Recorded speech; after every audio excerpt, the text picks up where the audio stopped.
ওই রাজার ওই লাইনটাতে, জায়গাটার নাম কি, এই চৌমাথা থেকে ঠিক বাঁদিকে ওটা দাঁড়িয়ে একটু চাটা খাচ্ছিলাম। দুটো ইয়াং ছেলে চায়ের দোকান লস্যি লাগিয়েছে, রাস্তার উপর এখন হচ্ছে না ছোট ছোট স্টল, তো লাগিয়েছে। আমি তাদেরকে চা খেতে খেতে জিজ্ঞাসা করলাম, ভাই আপনার নাম কি, কি পরিচয় হতে হতে উঠে আসলে দুই ভাই গ্র্যাজুয়েশন পাস করা ছেলে, অনার্স পাস, শুধু পাস করছে নয়, অনার্স কোর্স নিয়ে একজন হিস্ট্রিতে অনার্স করেছে, একজন বেঙ্গলিতে অনার্স করেছে। আমি অবাক হয়ে গেলাম, তারা দু ভাই, একজন লস্যি বিক্রি করছে আর একজন চা বিক্রি করছে। বুঝতে পেরেছেন আমাদের রাজ্য কোথায় এগিয়ে যাচ্ছে? বলছে রাজ্য এগিয়ে যাচ্ছে, রাজ্য ধ্বংসের দিকে এগিয়ে যাচ্ছে, রাজ্য এগিয়ে যাচ্ছে, রাজ্য চুরির দিকে এগিয়ে যাচ্ছে, রাজ্য এগিয়ে যাচ্ছে কামদুনি মা বোনেদের উপরে অত্যাচারের দিকে এগিয়ে যাচ্ছে, রাজ্য এগিয়ে যাচ্ছে সন্দেশখালীর মতো মা বোনেদের উপরে অত্যাচারের দিকে এগিয়ে যাচ্ছে, রাজ্য এগিয়ে যাচ্ছে বাচ্চাদের মিড ডে মিল থেকে চুরি করার দিকে এগিয়ে যাচ্ছে, রাজ্য এগিয়ে যাচ্ছে গরিবের রেশন চুরিতে এগিয়ে যাচ্ছে। রাজ্য কিন্তু শিক্ষাতে এগিয়ে গেল না, রাজ্য চাকরিতে এগিয়ে গেল না, রাজ্য মানুষের যে ন্যূনতম মজুরি বৃদ্ধি করা যাবে সেই দিকে এগিয়ে গেল না। তাই দুই ভাইয়ের কথা আমি মনে পড়ে গেল। এখন ভাবতে পেরেছেন, আপনার আমার বাড়ির অনেক সন্তানেরা আছে যারা উচ্চশিক্ষায় শিক্ষিত হয়ে বসে আছে, অর্থের বিনিময়ে তাদের মেধাগুলোকে চুরি করেছে। আজকে যে 26,000 চাকরি বাতিল হয়েছে, সর্বপ্রথম দোষ তো মমতা ব্যানার্জিকে নিতে হবে। কিন্তু দুঃখের বিষয়, উনার যদি লাজ লজ্জা থাকতো, আমি কোর্ট করছি, উনার যদি লাজ লজ্জা থাকতো উনি এই ব্যর্থতার দায় স্বীকার করে পদত্যাগ করে নিত। কিন্তু উনার লাজ লজ্জা নাই, এখনো তিনি গলা ফাটাচ্ছেন, এখনো মানুষকে ভুল মিসগাইড করছেন, ভুল ইনফরমেশন দিচ্ছেন। এখন তিনি বলছেন নাকি 10 লক্ষ চাকরি রেডি করা আছে। কবে দেবেন? ভোটটা পার করলে। ভোটটা পার করার আগে 2021-এর আগে বলেছিলেন ডবল চাকরি দেব। 2024 চলছে, মধ্যখানে 2.5 বছর পার হয়ে গেল, ডবল চাকরি তো দূরের কথা, যারা মেধাযুক্ত, যারা চাকরি করছিল তাদেরকেও আজকে ছাঁটাই করতে হলো। আজকে তৃণমূলী বন্ধুরা অনেক কথা বলছে 26,000-ই কি দুর্নীতিগ্রস্ত ছিল? ওটা তো আমিও বলছি ভাই, 26,000 তো দুর্নীতিগ্রস্ত ছিল না। কোর্ট বারবার জানতে চেয়েছে, আপনারা শুনে রাখুন, কোর্ট বারবার জানতে চেয়েছে। এ দেখুন মনে রাখবেন, আমি যদি ভুল কথা বলি, এই যে বক্তব্য দিচ্ছি, এই বক্তব্য রেকর্ড হচ্ছে, এখানে ইলেকশন কমিশনেরও লোক আছে, আমি যদি একটা শব্দ ভুল বলি, অভিষেক ব্যানার্জি কিন্তু আমাকে ছেড়ে কথা বলবে না ভাই, শুভেন্দু অধিকারী ছেড়ে কথা বলবে না, মমতা ব্যানার্জি ছেড়ে কথা বলবে না। আমি যদি একটা শব্দ ভুল বলি, আর আমি বলছি, আমি চ্যালেঞ্জ করে বলছি, যদি আমি একটা শব্দ ভুল বলি, আমার বিরুদ্ধে আপনারা কোর্টে চলে যান, আমার বিরুদ্ধে আইনি লড়াই লড়ে নেন। আমি দায়িত্ব নিয়ে বলছি, আমি একটা শব্দ ভুল বলবো না। আমার যতটুকু জ্ঞান আছে বা লোকের কাছ থেকে জেনে সত্যটা বলার চেষ্টা করব। আমি এখানে মিসগাইড করতে আসিনি। কোর্ট বারবার বলেছিল যে আপনার বৈধ কারা সঠিকভাবে চাকরি পেয়েছে। কোর্ট বলেছিল পে স্লিপের মাধ্যমে প্রত্যেকটা চাকরিজীবীদের কাছে ইনফরমেশন করে দেওয়া হোক। এই মামলা চলছে, কোর্ট তার তাই 26,000-এর বাড়ি গিয়ে বলতে পারে না। কোর্ট বলেছিল রাজ্য সরকারের মাধ্যমে সমস্ত পে স্লিপের মাধ্যমে সকলকে ইনফর্ম করুন এবং কারা বৈধ তাদের লিস্ট দিন। বারবার চেয়ে হাঁপিয়ে গিয়েছে, একাধিকবার চেয়ারম্যানকে তলব করেছে, কিন্তু দুঃখের বিষয় এসএসসি অপদার্থ রাজ্য সরকার সে ডেটা দেয়নি, যে বাতিল হয়েছে। আপনার আমার বাড়ির যে সন্তানগুলো, মেধার যুক্ত সন্তানগুলো যারা বৈধভাবে চাকরি পেল, তারাও আজকে সামাজিকভাবে লাঞ্ছিত বঞ্চিত হচ্ছে।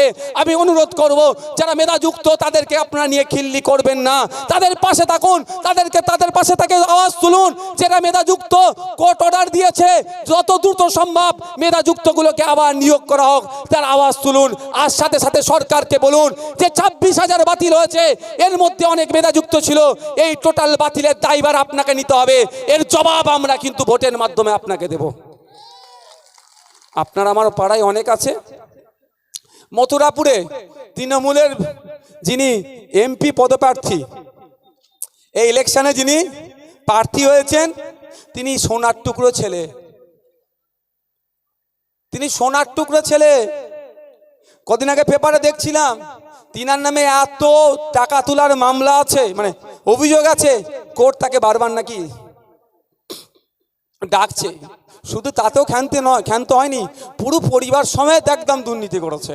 ওনার স্ত্রীর চাকরি বাতিল হয়ে গেছে। এই 26,000-এ ওনার স্ত্রী ছিল। আবার অভিষেক ব্যানার্জি স্নেহধন্য বগলে করে নিয়ে ঘুরে অভিষেক ব্যানার্জি ওনাকে শুনছিলাম, মানে বুঝতে পেরেছেন। আর অভিষেক ব্যানার্জি কি বলছে, স্বচ্ছতার প্রতীক। স্বচ্ছতা শব্দটাই লজ্জা পাবে এদের নাম নিলে সাথে। এই অভিষেক বাবুদের নাম নিলে আর স্বচ্ছতার কথা বললে, সততার কথা বললে এই শব্দ দুটো লজ্জা পাবে, যে অন্তত এদের সাথে আমার নামটা জোড়াচ্ছেন, আমার এটাকে জোড়াবেন না। তো মথুরাপুরের যিনি প্রার্থী হয়েছেন তৃণমূলের, তার স্ত্রীর চাকরিও বাতিল হয়ে গেছে, দুর্নীতি করে নিয়েছিল। এই ধরনের অনেকের আছে। আমি আপনাদের বলছি, তা আমরা যদি আমাদের ভবিষ্যৎকে না ঠিক করতে পারি, তাহলে আমরাই কিন্তু দায়ী থাকবো। ভবিষ্যৎকে কিভাবে ঠিক করব আপনার হাতের মধ্যে আছে। আপনার ভবিষ্যৎ কি করবেন আপনার হাতের মধ্যে আছে, সেটা পাওয়ার, ভোটের পাওয়ার। আমি আপনাদের একটা কথা বলি, মোদিজি কি বলেন, বা মোদিজির দলের ভক্তরা কি বলেন, আমাদের প্রধানমন্ত্রী নাকি চাওয়ালা প্রধানমন্ত্রী। জানি না তিনার চায়ের দোকানটা কোথায় ছিল, তিনার হাতে চা কারা খেয়েছিল, এখনো খুঁজে আমি পেলাম না। একটা মানুষকে উনি বলুক যে মোদিজি চা ঢেলে দিয়েছিল, আমি কিনে খেয়েছিলাম, কেউ আছে? আজও পর্যন্ত দেখতে পেলাম না। ঠিক যেভাবে মমতা ব্যানার্জির ডক্টরেট চাকরি ডিগ্রিটা কি ইস্ট জর্জিয়া ইউনিভার্সিটির ডক্টরেট ডিগ্রিটা যেরকম, পৃথিবীতে ওই রকম ইউনিভার্সিটি খুঁজে পাওয়া যায়নি। ঠিক মোদিজি কোথায় চা বিক্রি করেছেন বা কে চাটা খেয়েছেন, সেই রকম একটা মানুষকে খুঁজে পাওয়া গেল না। বুঝতে পারছেন তো? কিন্তু একটা জিনিস, এটা তো অস্বীকার করা যাবে না, উনি নিজেকে চা বিক্রেতা দাবি করার পর আমি বলছি চাওয়ালা দেশের প্রধানমন্ত্রী হতে পারে, এটা অস্বীকার করা যাবে? আমি ওনার কথাটা সত্যই ধরে নিলাম তর্কের খাতিরে। কতটা অসত্য সেটা সারা ভারতবর্ষের মানুষ জানে, কতটা অসত্য। তর্কের খাতিরে সত্য ধরে নিল। তাহলে বলুন, একজন চা বিক্রেতা দেশের প্রধানমন্ত্রী হতে পারে, কিভাবে হয়েছে? উনি কিভাবে হলেন? ভোটের মাধ্যমে তো। তাহলে মানুষ চেয়েছে দেশের প্রধানমন্ত্রী হয়েছে, মানুষ চেয়েছে রাজ্যের মুখ্যমন্ত্রী, মানুষ চেয়েছে মিনিস্টার হয়েছে, মানুষ চেয়েছে এমএলএ এমপি হবে, মানুষ চেয়েছে প্রধান উপপ্রধান সমিতির সভাপতি, জেলার সভাধিপতি হবে। মানুষ চাইলে সব হবে। তাহলে মানুষের হাতে তো সর্বোচ্চ ক্ষমতা। আগামী 5 বছর আপনি কেমন থাকবেন, আপনার হয়ে কে কথা বলবে পার্লামেন্টে, দেশের যেখানে আইন তৈরি হয় সেখানে যদি আপনার লোককে পাঠাতে চান, তাহলে এই বিজেমূলের ফাঁদে পড়বেন না। আপনাদের কাছে অনুরোধ করছি, আর কোনো সিংহ চিহ্ন দিকে দেখার দরকার নাই। আপনাদের কাছে অনুরোধ করছি, খাম চিহ্নকে পার্লামেন্টে পাঠান আপনাদের প্রতিনিধি হয়ে। আগামী 5 বছর আপনাদেরকে বুক আগলা হয়ে আপনাদের জন্য যত ঝড় ঝাপটা আসবে, নিজেকে সহ্য করে আপনাদের হয়ে কথা বলবে। কোনো সিংহ চিহ্ন থেকে শুরু করে কোনো সিম্বলে হাত দেওয়ার দরকার নেই, কারেন্ট মেরে দেবে একদম। শুধুমাত্র কোন চিহ্নতে দেবেন? চুপচাপ খাম চিহ্নতে দেবেন। আপনাদের বুঝি দায়িত্ব, আমরা নিচ্ছি। শেষ করব, যে মিস কলের কথা বলছেন, এটা শুনবেন ভাই, শুনবেন? দূরের গুলো তো মনে হয় ঝিমিয়ে গিয়েছে, শুনবেন? মিস কল মেরে রেখেছে তৃণমূলের যে 42টা এমপি সিট দিয়েছে তো ভাই।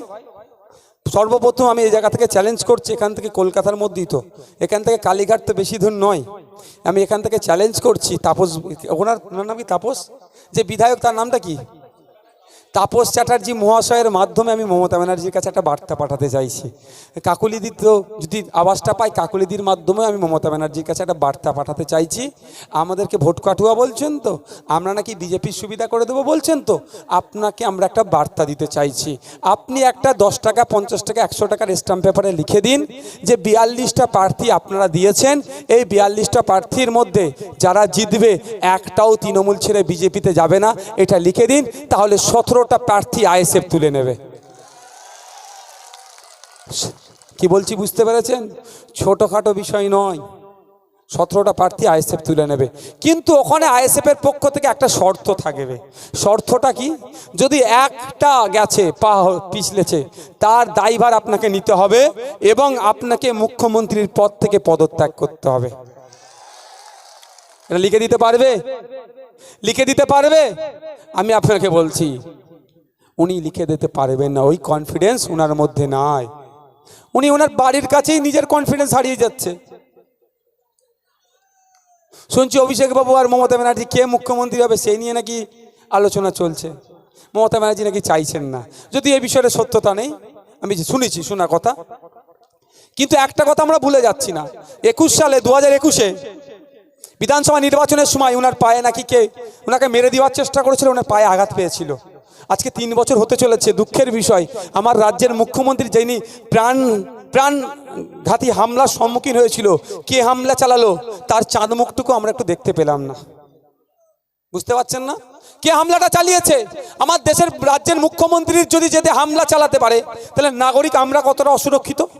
কিন্তু যে অপদার্থ হামলা চালিয়েছে তার তো জেলে রাখা দরকার। তার এখন 3 বছর তো তার তো শাস্তি হয়ে যাওয়ার দরকার ছিল। কিন্তু সে কে? সেই সোনার টুকরোটা কে যে আমাদের রাজ্যের মুখ্যমন্ত্রীর উপরে হামলা চালিয়েছিল? তাকেও আমরা দেখতে চাই, তার সাহস কত দেখতে চাই।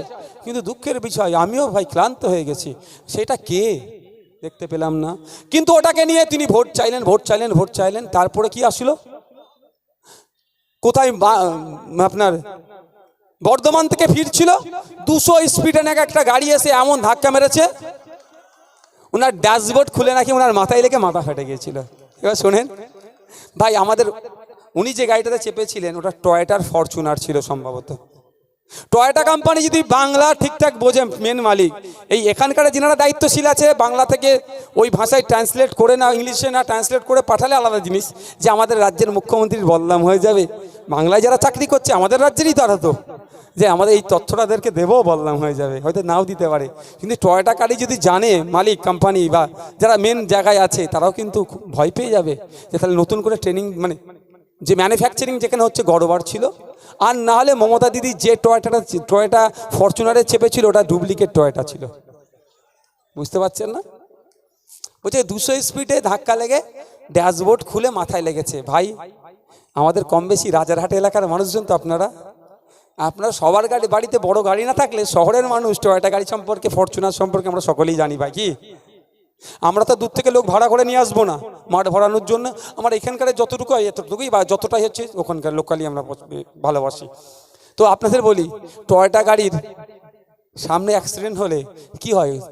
যদি অ্যাক্সিডেন্ট বাই চান্স হয়ে যায়, ওর মধ্যে কে থাকে না, ওটা কি বলে গো ভাই, আমার তো দামি গাড়ি নয়, এয়ার ব্যাগ থাকে না? ড্যাশবোর্ডে মাথা ঠোকার আগে ওখান থেকে এয়ার ব্যাগ খুলে ড্যাশবোর্ড আর মানুষের মধ্যখানে এসে যায় না? 1 নম্বর কথা। দ্বিতীয় কথা, এমন অ্যাক্সিডেন্ট হলো ড্যাশবোর্ড খুলে গেল, সামনেটা ভালো থেকে গেল। হয় উনি ডুপ্লিকেট টয়োটা ফরচুনারে চেপেছিলেন, আর না হলে তিনি অসত্য কথা বলছেন, দুটোর মধ্যে একটা। তা সেই বিষয়টা বেশ কিছুদিন হলো। যেটা লেটেস্ট হয়েছে সেটা হচ্ছে ওনার বাড়ি থেকে শুনলাম, ওনার বাড়িতে পড়ে গিয়েছেন। কি হয়েছে না হচ্ছে দেখার দরকার নেই আমার এখন, যে ওনার বাড়িতে উনি চোট পেয়েছেন। বাড়ি থেকে SSKM আসলো অনেকটা রাস্তা। কিন্তু দুঃখের বিষয়, আমাদের বাড়িতে কেউ চোট হয়ে গেলে, হাত ভাঙুক যাই হোক, হ্যান আগে কি